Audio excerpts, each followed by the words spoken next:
Now, ever since I relaunched this account, I've of course gotten a plethora of album review requests. This is something that I really enjoy getting from you guys because not only does it help me expose me to bands that I've not heard of before, either that or who I've never really given a sample or a try to, but it also allows me to revisit albums that I do already have and see exactly what I think about it compared to you guys. However, there's one particular album that over the past month has really seen a great deal of momentum whenever it comes to being requested to me to review. And that happens to be the latest Machine Head album, The Blackening. Now, a little bit about Machine Head. They're from America, for one, and their first CD, Burn My Eyes, was actually pretty fantastic. It was a great debut. It was very varied, which sounds like, redundancy. However, it's exceptionally true. Not to mention, it also created a real power and passion, and really showed that a band that maybe is a little bit geared toward the radio-friendly side, so to speak, of metal, and also be really, really hard and heavy. Now, ever since then, Machine Head has kind of taken a little unique pathway. Their follow-up to Burn My Eyes was also along the same veins of being a little bit heavy. But then with their third album, they kind of departed from that, and it was true once again with the fourth. However, The Blackening is Machine Head's strongest to date. It's one of those albums that whenever you pop it in, you can instantly recognize that a change has taken place. And in fact, you can tell this right away, considering if you look at the song titles and the song length. Most notably, the song length, however. The songs average anywhere between 5 to 10 minutes long. These are lengthy, epic tracks. This is an epic album, completely. And let me tell you something, if you really debated whether or not this band still had balls after kind of straying away from the metal course early on, well, fear not. The Blackening is a really strong album in this regard as well. It really reminds people a lot of a more epic Burn My Eyes, and also a lot heavier, a lot more varied, and a lot more experimental. These lengthy tracks, even though a lot of the instrumental work isn't necessarily mind-blowing, it's something that's kind of using a less is more attitude. They're able to make something out of very little, which is something that I always have respect for. Now, these particular tracks are extremely strong. In fact, this is easily their strongest album lyrically to date as well. And the reason for that is because they have matured a good bit, and The Blackening definitely follows a central theme. So, whenever you add all of this together, you have the makings of a potentially classic album.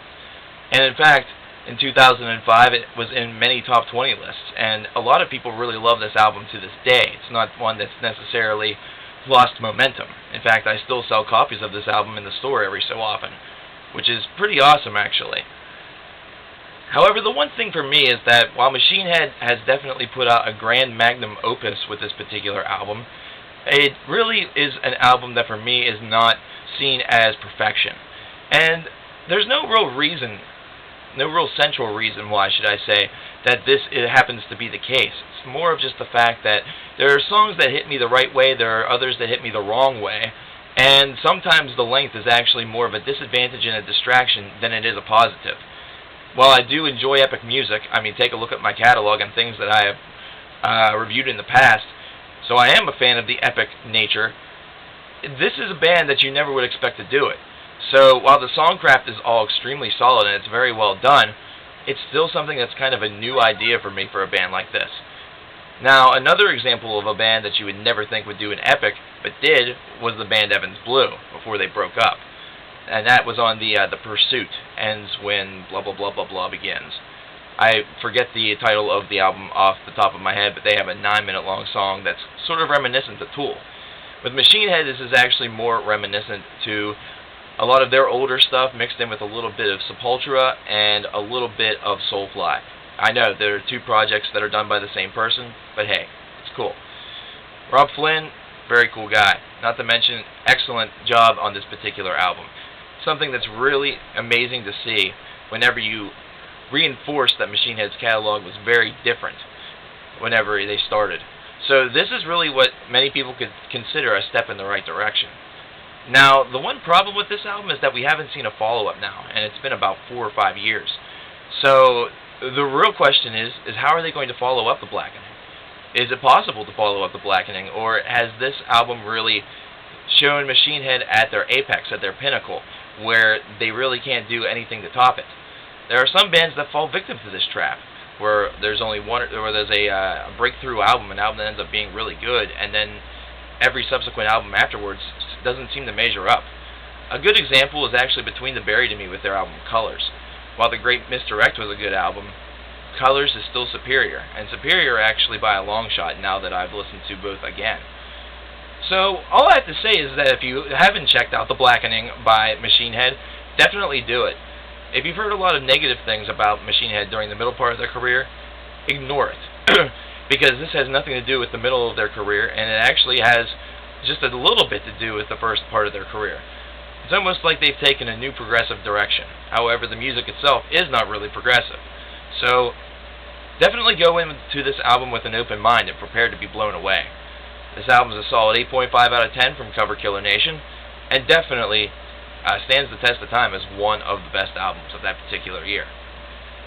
Well, thanks a lot for all the requests, guys. I got about 4 or 5 for this particular album, so I really hope this review kind of quenches your thirst for one of your favorite albums being reviewed. So, with that, I say adieu, and I also say, once again, if you haven't sampled it, sample Machine Head's The Blackening. I guarantee you that you'll love it.